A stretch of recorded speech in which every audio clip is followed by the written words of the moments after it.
ভালোভাবে কলিজা গিলাগুলোকে ধুয়ে নিয়েছি। এবার হালকা কুসুম গরম পানি দিয়ে ধুয়ে নেব, তাহলে রান্না করার পর আর কালারটা নষ্ট হবে না, কালারটা সুন্দরই থাকবে।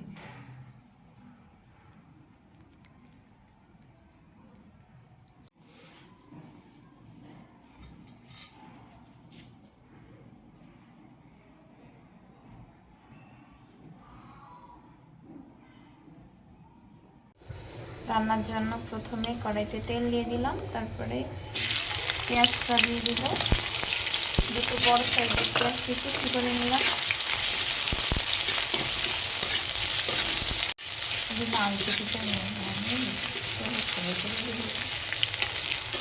দিয়ে দিব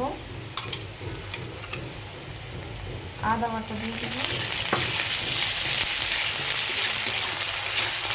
মশলাগুলোকে ভালোভাবে ভেজে নেব, কাঁচা গন্ধ চলে যাওয়া পর্যন্ত।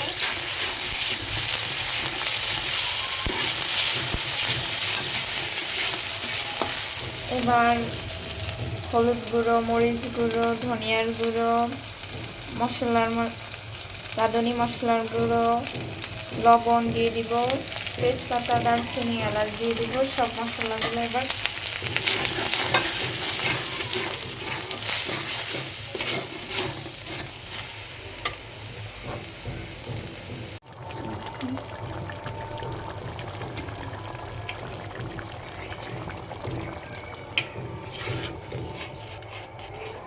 দেখুন আমাদের মশলাগুলো কি সুন্দর কালার এসেছে আর সুন্দরভাবে কষতেও শুরু করেছে। দেখুন আমাদের মশলাগুলো কি সুন্দর কালার এসেছে। এবার ধুয়ে রাখা কলিজা গুলো দিয়ে দিব মশলার সাথে কষিয়ে নেওয়ার জন্য।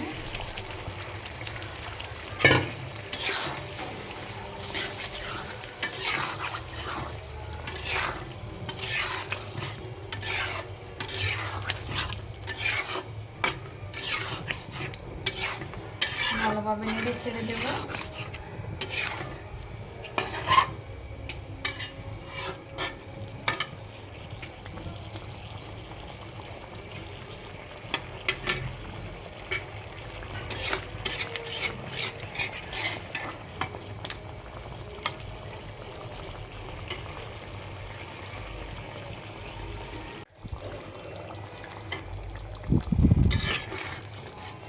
দেখুন আমাদের কলিজা গিলাগুলো কষানো হয়ে গেছে।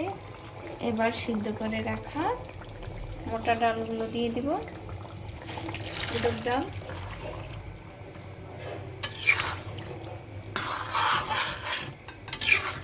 ভালোভাবে নেড়ে ছেড়ে দেবো।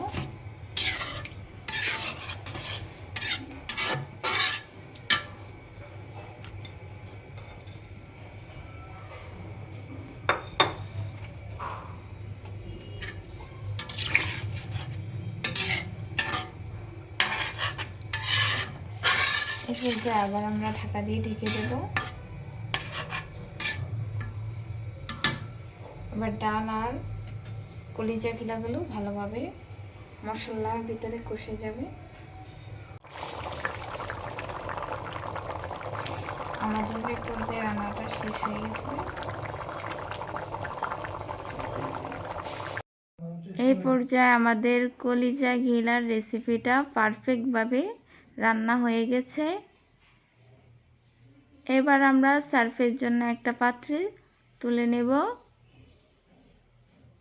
দেখুন আমাদের কলিজা ঘিলার মোটা ডাল দিয়ে রান্নার রেসিপিটা কতটা সুন্দর লোভনীয় কালার এসে পড়েছে।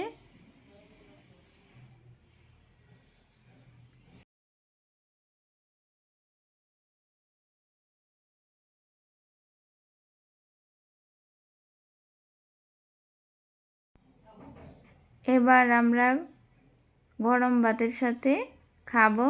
বিসমিল্লাহ। খেতে কিন্তু অসাধারণ হয়েছে। বাসায় একবার এভাবে ট্রাই করে দেখবেন, বাসার সকলেই খুব পছন্দ করবে।